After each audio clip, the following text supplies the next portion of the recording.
Olha aí, o Vasco começa hoje o plantio do seu novo gramado em São Januário. Nas imagens que foram divulgadas pela Greenleaf, que é a empresa, responsável por essa troca, dá pra ver São Januário sem o gramado antigo. Ai, dá até uma agonia, não dá, Pedrosa? Dá, mas vai ser rápido. A partir de hoje, então, começa o processo já com grama nova. Serão implementados os primeiros 3.300 metros de plantio de chamada Bermuda Celebration.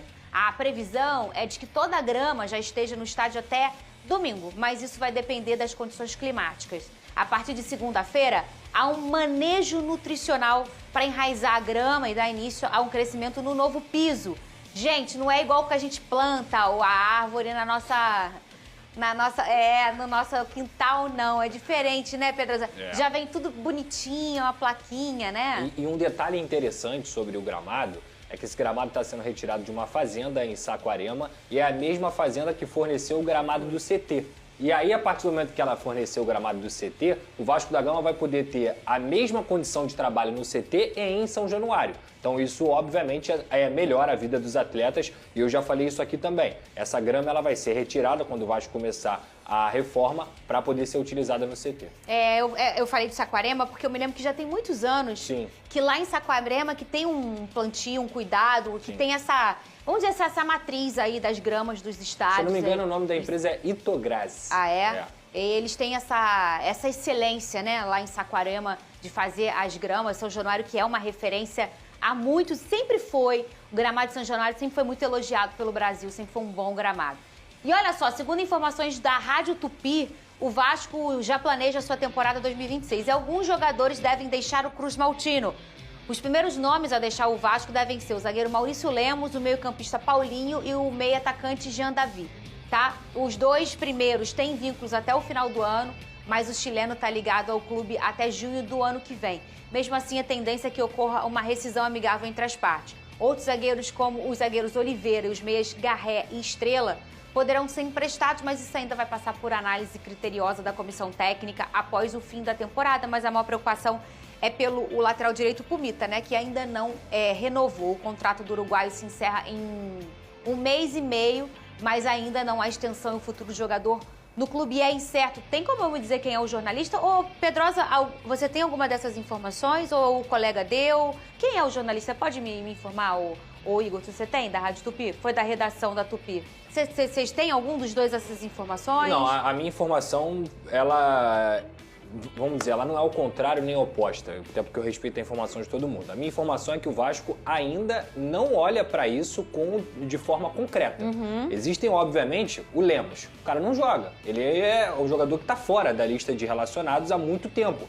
É um jogador que teve alguns problemas com o Diniz e o Diniz, digamos assim, colocou ele fora da relação. Então, obviamente, ele não vai ficar no Vasco da Gama. Tem uns nomes que a gente às vezes nem lembra, obviamente não vai ficar no Vasco da Gama. Paulinho. É um jogador que não vem jogando mesmo sendo relacionado, então, obviamente, também ele não vai ficar no Vasco da Gama.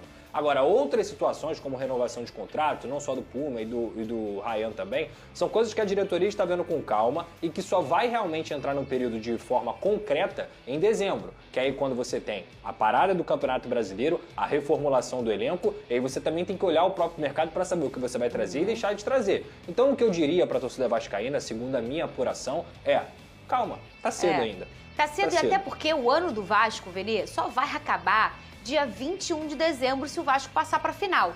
E mesmo que não passe, lá na metade de dezembro. Então ainda falta muito. A gente imagina que, eu acho que sim, independentemente do que aconteça, o Diniz continua, Continua.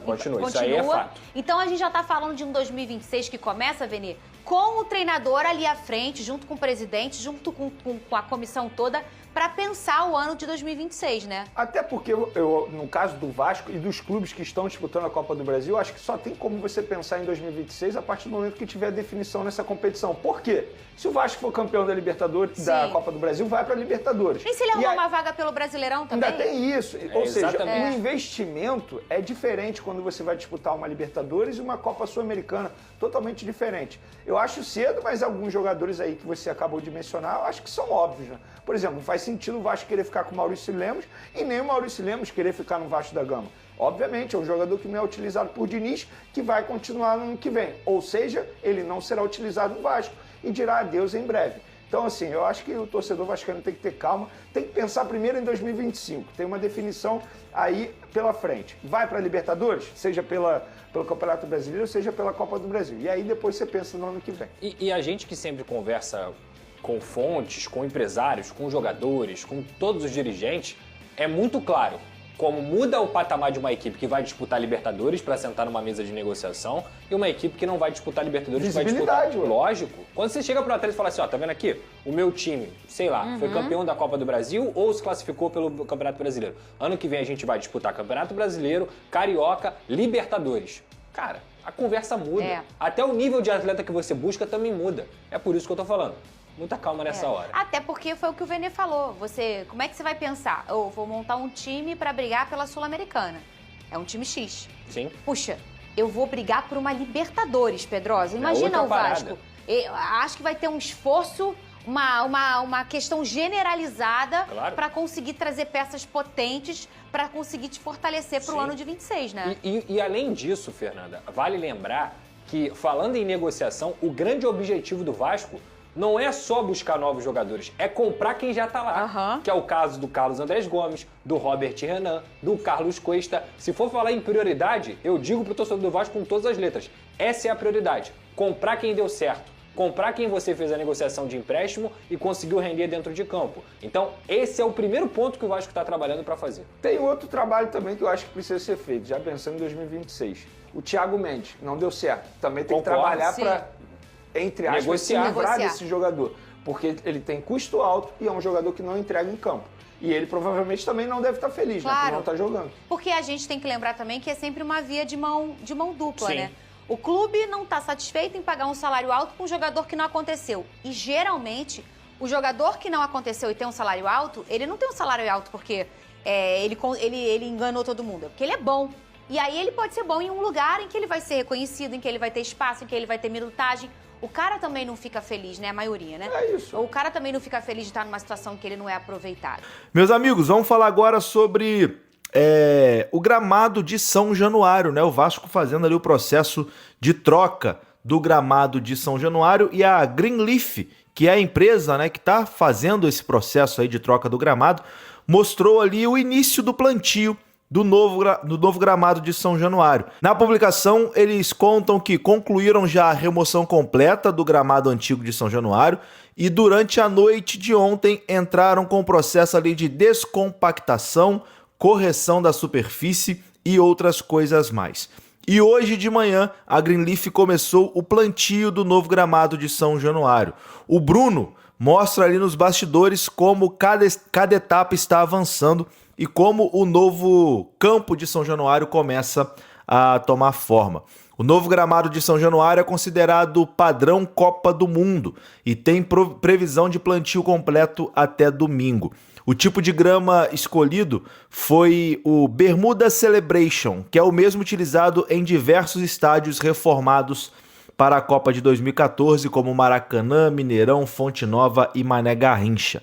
A grama se destaca pela alta capacidade de recuperação e também já é utilizada no CT Moacir Barbosa. Confira como está, né, nesse momento, o plantio da grama em São Januário. Bom, por aqui seguimos a nossa programação.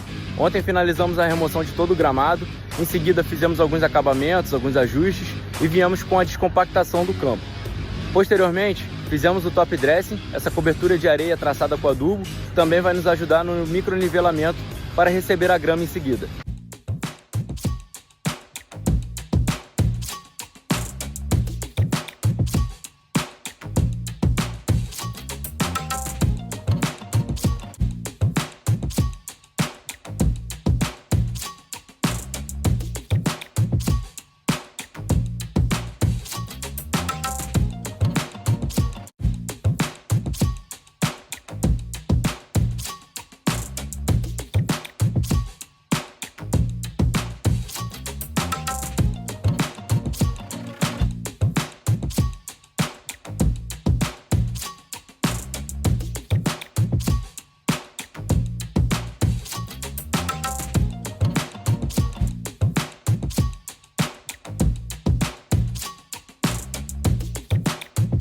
Tá aí, né, meus amigos? Tá aí, realmente, estava precisando trocar essa grama do estádio de São Januário. Meus amigos, vamos escutar agora Andrei Santos, cria do Vasco da Gama e que tá na seleção brasileira, né?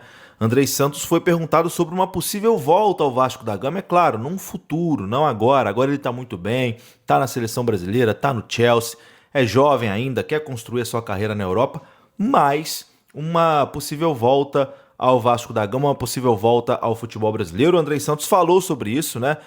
Disse que é vascaíno, que sonha sim em voltar ao Vasco um dia, mas não fez nenhum tipo de promessa. E também revelou que ele conversa com o PH, né, lateral do Vasco que está na seleção brasileira. Ele conversa com o PH sobre Copa do Brasil, né? A importância do Vasco ser campeão da Copa do Brasil. Confira o que disse o Andrei Santos. É claro que quando se trata de Vasco, toca no coração, né? Fui muito feliz lá no ano de 2022, ajudei juntamente com meus companheiros o Vasco voltar à elite do futebol brasileiro e, graças a Deus, o Vasco está bem.